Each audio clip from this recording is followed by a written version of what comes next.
Hi, I'm Annie Davis.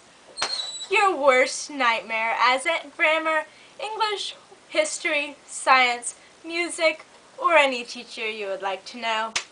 Even though I'm young, I have a highly intellectual attitude. And a rather sarcastic one, I must admit. You are now about to be enlightened with the preceptors, the afterthoughts, and the very self of the French and Indian War. Well, originally this was caused by fur and land in the New World and, Britain and France. They've been rivals forever, honestly, here. Anyway, so, let's get started. The Ohio River Valley. The French are all obsessed with the Ohio River Valley because they're all about the furs, the money. Everybody always is. That's one of the constant facts that remains true even to this day. But, thing is, British had technically already claimed this land. So, when Britain said, George Washington, you're only about around 21 right now. You're young, healthy. Isn't that a weird image? You are going to go tell them to get off our land, and you're going to build a fort there. He's like, okay, crazy people. Who wants to come with me? So I got a small group of soldiers, went over to the Ohio River Valley to build a fort, and boom! The French were already there. They had built a fort called Fort Duquesne, which really looks like Fort like Duskambody when you see it spelled out, but it's not, trust me. It's Fort Duquesne. They also built another string of smaller forts just to keep the British out of the Ohio River Valley. So we built one pretty much right next to it. This was called Fort Necessity. George Washington goes, tries to take it with a sucky Fort Necessity. This is basically just a thing of logs built in a circle. Goes and tries to take Fort Duquesne and surrenders for the first and only time in his entire career. But he still goes back a hero because he struck the first blow at the French. Yay! Aren't we all happy? I knew we were. Anyway, sometime after this, Benjamin Franklin comes to suggest the Albany Plan of Union. It calls for all of the colonies to be united. This is a novel plan.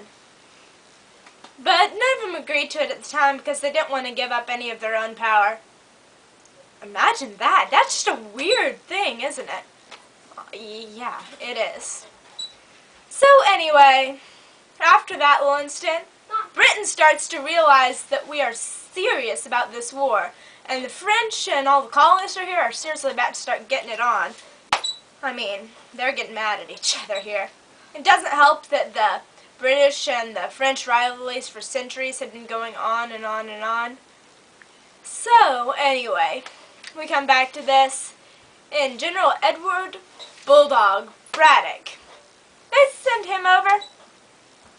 Good British military strategist. For America, the New World, with all the ruggedness and the trees and everything, sucky. Plain and simple. Awful. As quoting George Washington, I believe, don't take me for the exact words, he stopped to clear every molehill and built a bridge over every creek. That's a quote from George Washington. He was trying to get this idiotic man to stop, but they just kept marching in their British little lines, straight forward. All the French are like, well, what do we do, my Native American friends? Oh, hide behind some trees. It'll work.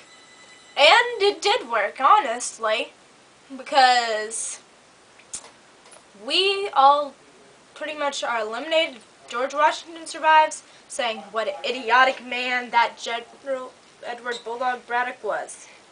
Yes, he was killed because of the stupidity of marching in lines. What can we learn from this, people?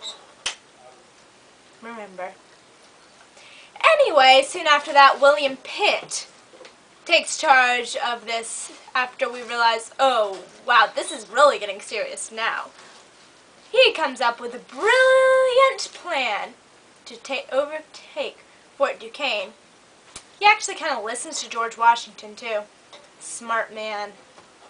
Anyway, by this time the 7 Years' War has started, and William Pitt figures, if we can win this war in America against the French, then we are going to win it everywhere. It's all for one, one for all. So, we are going to overcome Fort Duquesne.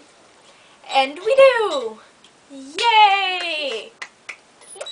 We rename it Fort Pitt, which later becomes in history the famous city of Pittsburgh, Pennsylvania.